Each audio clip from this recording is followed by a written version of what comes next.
Part 1. The Silver Swans. I don't think that I've ever been in love.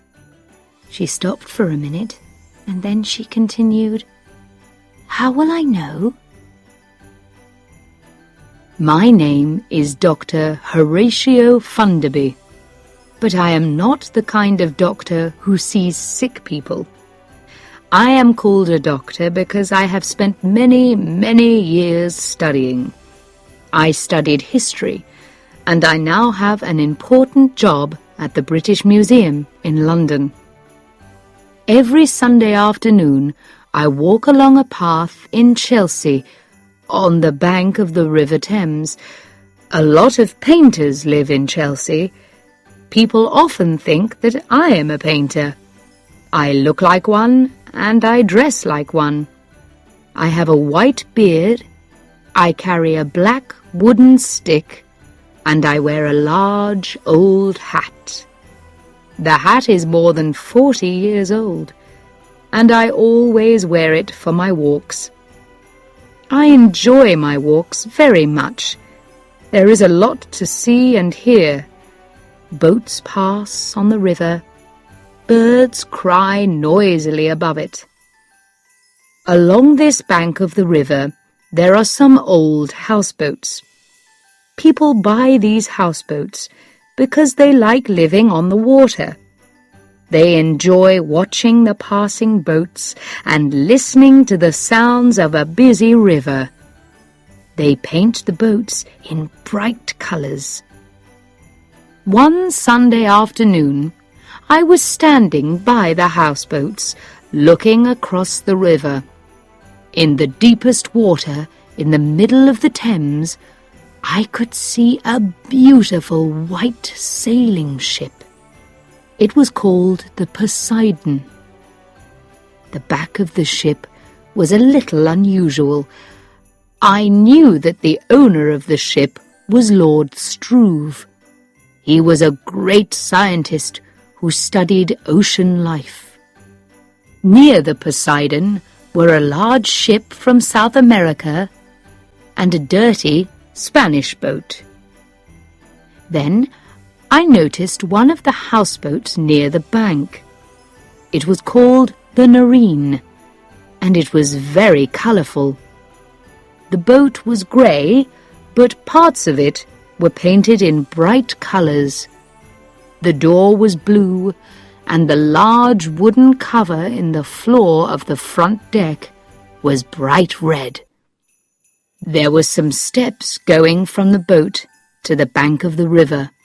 These were painted blue, like the door. I saw a young girl trying to push back the cover. She wanted to get out, and she was halfway out of the hole, but she had a problem. She saw me.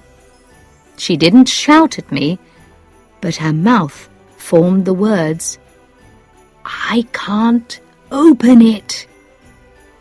I hurried towards the Nareen. It was sitting on the bottom of the river, and I had to walk down the blue wooden steps over the water of the Thames. I went carefully along the deck of the boat until I reached the girl. The new red paint has dried, and I can't open the cover, she said. Wait a minute, I said. I used my stick to open it. A few minutes later, the girl climbed out onto the deck. She was about 20 years old. She was wearing old blue paint-covered trousers and a grey shirt. I thought that she looked quite beautiful. She looked at me with big green eyes. They were the loveliest part of her face. Thank you, she said. That's all right, I replied. I was glad to help. You're a dear man, she said. Do you know who you're like? You're like one of those older men who work in museums. Oh, I'm sorry. That wasn't very polite. she smiled gently. "But I am an old man," I said. "Please don't worry. In fact, I do work at the British Museum. I'm Dr. Horatio Funderby." "Oh," she said, "the British Museum." She was silent for a second, and then she asked, "Would you like to see my octopus?" "Yes, I would," I said, smiling. She took me down through the blue door into a green room. I could see a small bed, bookshelves, and paintings. Then I noticed 2 glass cases, one large and one small. In the small case were 2 fish, and in the large one was the octopus. "Isn't it beautiful?" she said. "Sometimes I sit and look at it for hours." "Does it have a name?" I asked. "Oh, I just call it octopus," she replied. "And you? What's your name?" I asked. After a minute she said, "My name's Thetis." "Ah," I said, "that's the name of one of the water people in the Greek stories of long ago. Thetis was the daughter of Nereus and Doris. They lived at the bottom of the sea."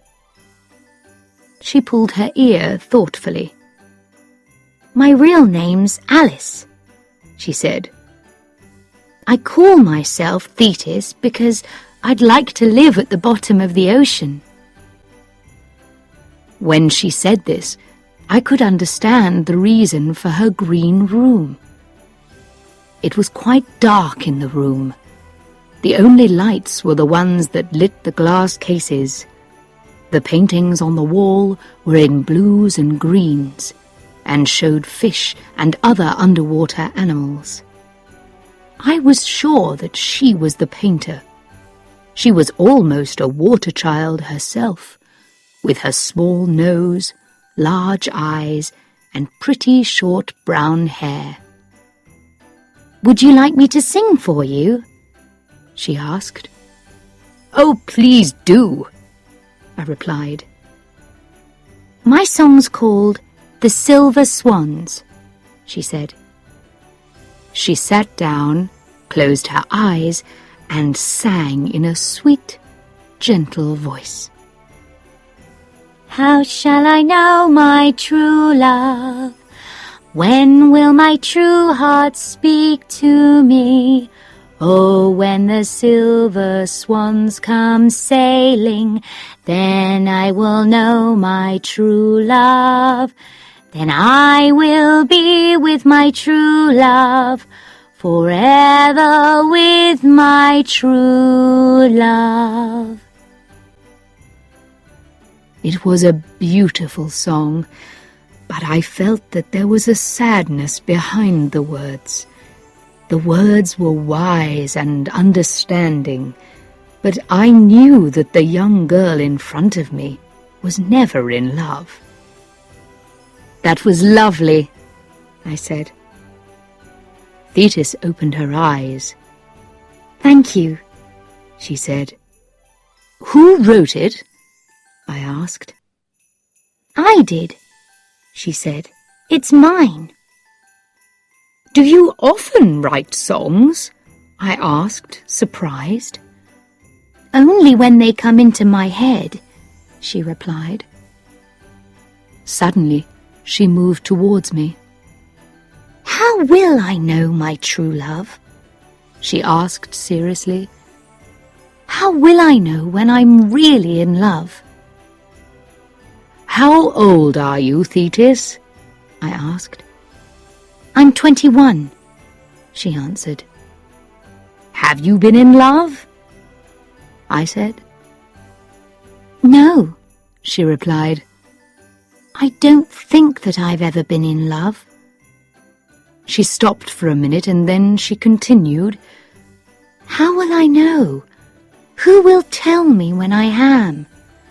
You're so old and wise. Can't you help me?" She looked pale and unhappy. I thought carefully before I answered her questions.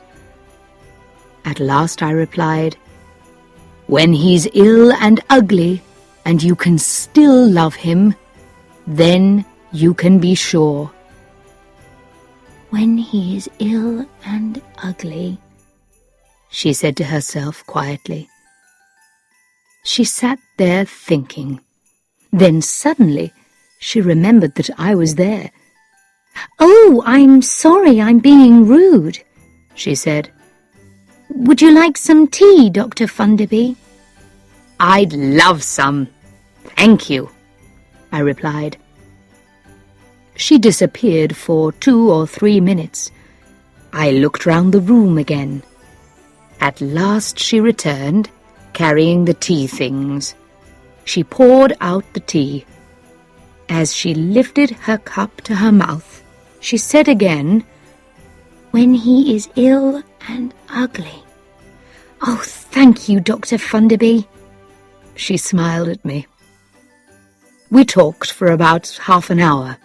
She told me about her mother and father.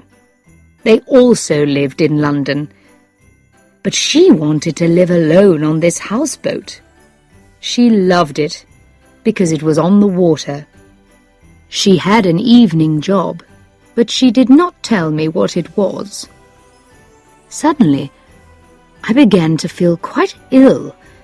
I wasn't sure why, but before I could decide, Thetis asked, "Would you like to go out on deck?"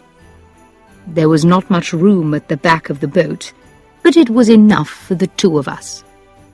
Then I saw with surprise that there was water all round the boat now. 4 dirty white swans went past us. Their feathers were dirty with oil from the river, and their eyes looked very unfriendly. Thetis looked at them. I said, smiling, "Perhaps they're the silver swans in your song. Perhaps you're going to meet your true love." She only said, "These swans are a dirty grey silver." Then a small wooden boat came up to us. There was a tall, strong man in the boat. He looked about 35 years old. He was wearing a blue sailing shirt and dark blue trousers. He had black hair, a beard, and bright blue eyes. "Hello!" he shouted, and his white teeth shone against his dark beard. "Have you some cotton to mend my trousers? I caught them on a piece of wood." "Yes, of course," Thetis called back. "If you climb up here, I'll mend them for you." The sailor laughed. "I'll do it. I can't tell you where they're caught," he said. "Oh, I understand," Thetis said, smiling.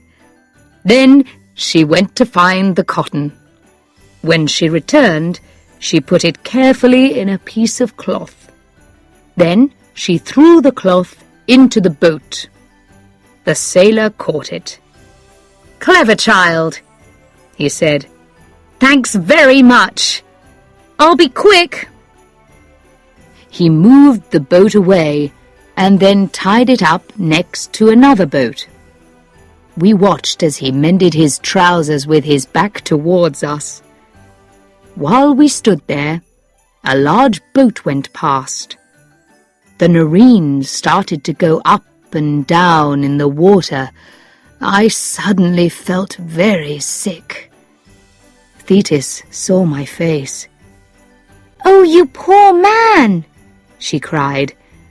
"I forget that moving boats sometimes make people ill. Come with me. I've got a bottle of medicine. It will soon make you better." She helped me down into the green room and sat me in a chair. I was feeling very ill now. She went to a small cupboard and got a small brown bottle from it. She poured something from it into a spoon and gave it to me. "They discovered this medicine during the Second World War," she said. "Some of the sailors suffered badly in storms or when the sea was rough. You'll feel fine in a few minutes. Just sit there quietly." She went out on deck. I heard her shout to the man in the boat. "Hello again. What's your name?" "Hadley! Richard Hadley!" he called back. "What's yours?" I've heard that name before, I thought, but I can't remember where. "Thetis," she replied. There was silence for a minute. Then he said, "Oh, that's the name of the daughter of Nereus and Doris in the old Greek stories. They lived at the bottom of the sea." He was silent again.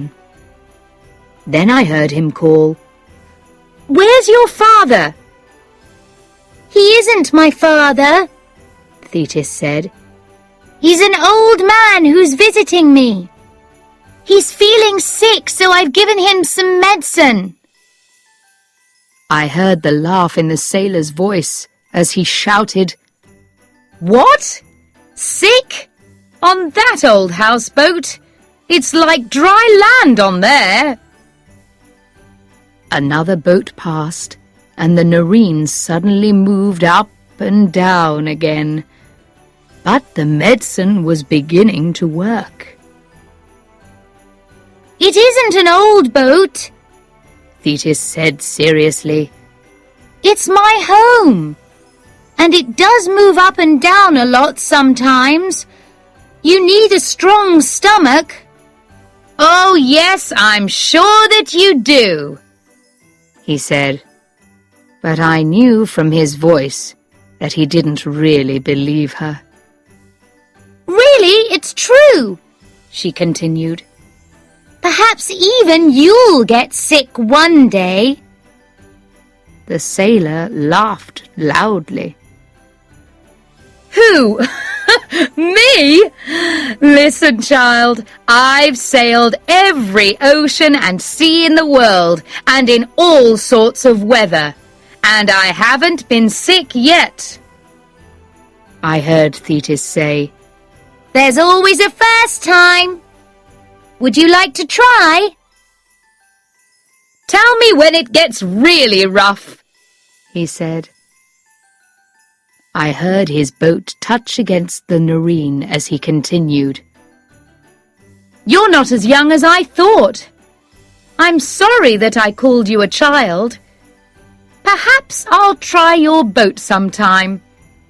Well, thanks again for the cotton." At last I began to feel better.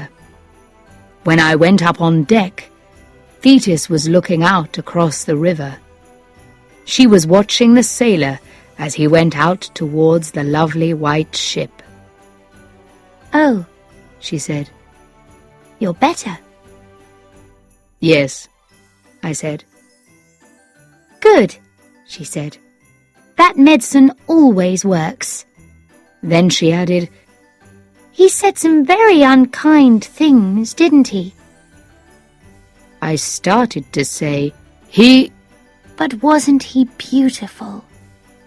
she continued dreamily. Part 2. The Silver Swans. "He's very ill, isn't he, Dr. Funderby? And I love him even more than when he's well." I did not see my friend for some weeks. Then, on a rainy Sunday, as I walked past the houseboats, somebody called my name. "Dr. Funderby! Dr. Funderby!" I turned round. Thetis was running up the steps from the nareen. She ran to me and said, Dr. Funderby, what shall I do? My octopus has eaten one of his arms. I replied, They often do that when people keep them, even when they feed them very well. Oh, she said. Thanks for telling me that. I feel much better now. She turned and went back to her boat. As she reached the deck, I called out to her, Did your sailor ever come back? Yes, she answered, and disappeared into the boat. A few days later, a friend asked me to go and see a play with him. It was called The Unwanted, and it was at Wyndham's Theatre in London. There's a young woman in it, Alice Adams, my friend said. She's very good, they say. One day she'll be a great actress. When the play started, I couldn't believe my eyes. The young actress was Thetis. I remembered then that her real name was Alice. So this was her evening job. It was a sad play. Thetis played a young girl who falls in love with an older man. In the end, he leaves her, and she kills herself. Thetis played the part with deep feeling and understanding. It seemed to me almost that she was the poor girl. I cried for her at the end of the play. The next Sunday, I visited her on her boat. There was now another glass case in her room. There were 2 large fish in it. She was sitting in front of the case, watching them. She got up to get the brown bottle. The boat was not moving much, but she gave me some of the medicine, and I drank it. "My dear," I said, "why didn't you tell me who you were? I was at Wyndham's last week." I did tell you, she said. This is the person that I am here. This is the person that I really want to be. You played the part very well, I said. I cried at the end. How can you put so much feeling into the part, night after night? How can you show all that pain and unhappiness if you have never been in love? She thought for a minute, then replied, That's the other side of me. I just do it. She saw me looking at the glass case. He gave them to me, she said. The sailor? I said. Yes, she said. Where did he get them? I asked. From the bottom of the river, she answered. Did he? How? I asked. He went down and looked for them, she replied. Now I remember who Richard Hadley is, I thought to myself. Does she know? And will her heart break like the heart of the girl in the play? Is he in love with you? I asked. He laughs at me and says unkind things, she said. Does that mean that he's in love? And you? I asked. Are you in love with him? I don't know, she cried. I don't know. Oh, Dr. Funderby, I hate being young. She put her head on my shoulder and started to cry. I tried to find the words to make her better. The next Sunday I went for my usual walk. It was very windy and the river was rough. When I saw the nareen, She was moving from side to side. Thinking of Thetis, I hurried towards the boat. Her room was small, and the glass cases were not safe in bad weather. I noticed that the blue door was open, so I quickly went down the steps. When I reached the last step, I heard a deep cry from Thetis's room. I was afraid for her, and I hurried in. Richard Hadley was lying on the bed. He was very sick. Thetis was sitting on the side of the bed, holding his head in one of her arms. His skin was a grey colour, and his face was pale.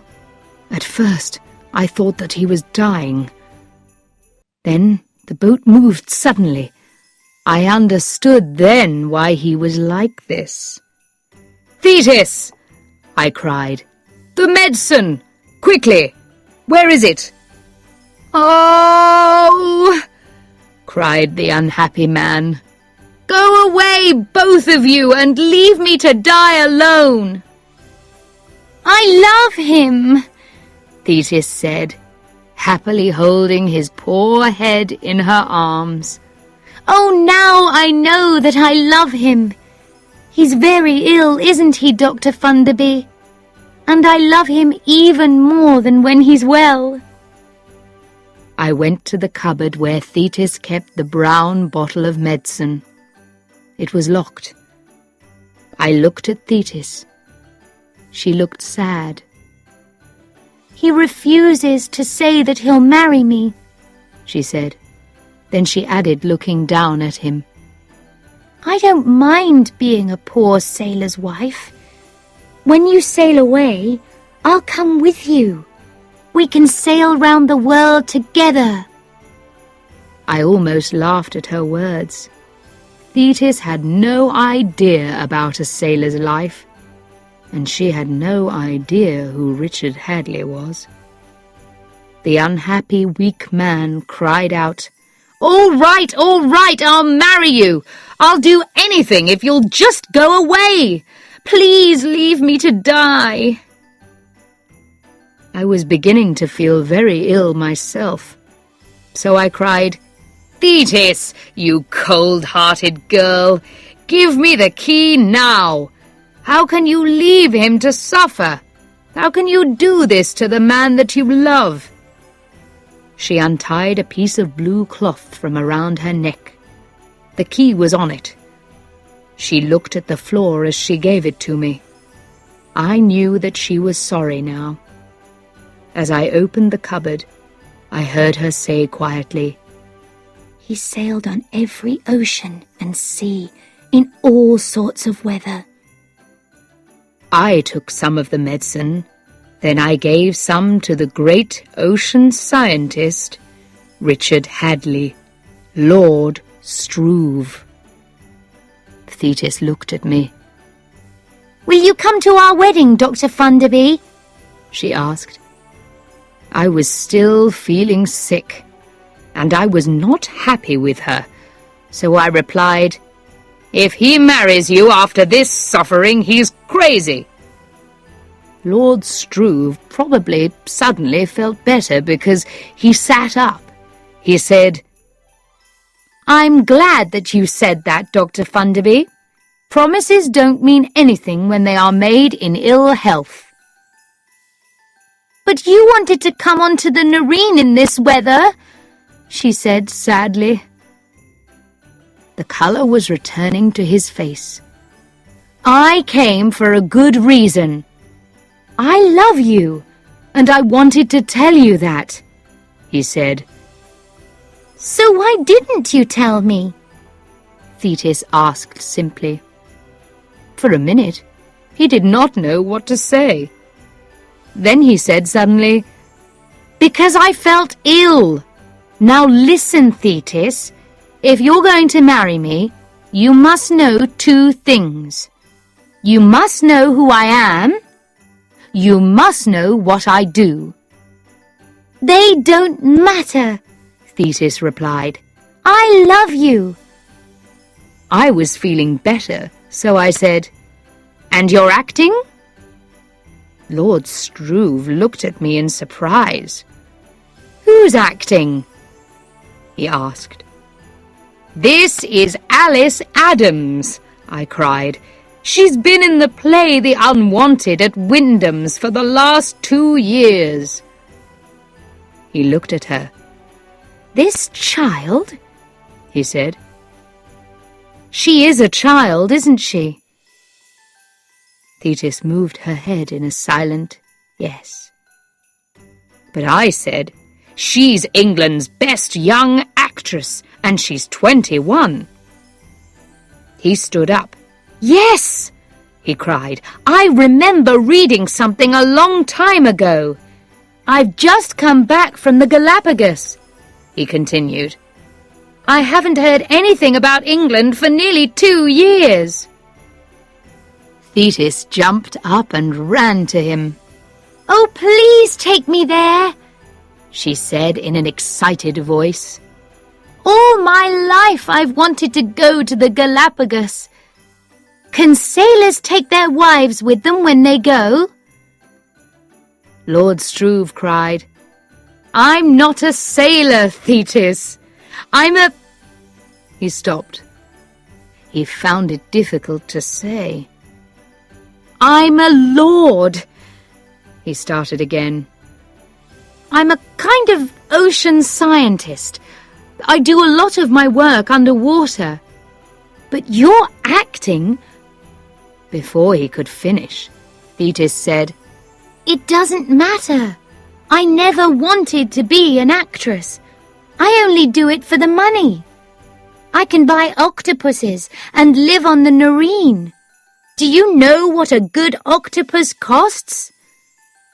Lord Struve held both her arms. "Thetis, can you be serious for a minute? Do you really mean that you'll give all that away for me?" "Of course," she replied. "More than anything in the world, I would like to walk with you on the bottom of the ocean, near the Galapagos, because—" She stopped for a minute, thinking. "Because I'm sure that I love you. Dr. Funderby showed me that." For another minute, Lord Struve held her 2 arms, while he looked up with a very happy look on his face. He seemed unable to believe what he was hearing. And so the song of the Silver Swans came true. Thetis, the water child, married her lord of the sea, Richard Hadley. I still walk along by the River Thames, but I don't enjoy the walk as much as before. Lord Struve, his wife, and her octopus have gone away to a beautiful island in the Pacific Ocean. There they work together with the wonderful undersea plants and animals around them. A family have bought the Nerine, and they have painted her a dark brown colour. They have changed the name to the Nelson, after one of the greatest British sailors, Sir Horatio Nelson. I pass her every Sunday, and a washing line goes from the back of the boat to the front. It is filled with washing, the clothes of small children. And I think, as I go past, do they have strong stomachs like Thetis? Or did she give them the name of that wonderful medicine in the brown bottle?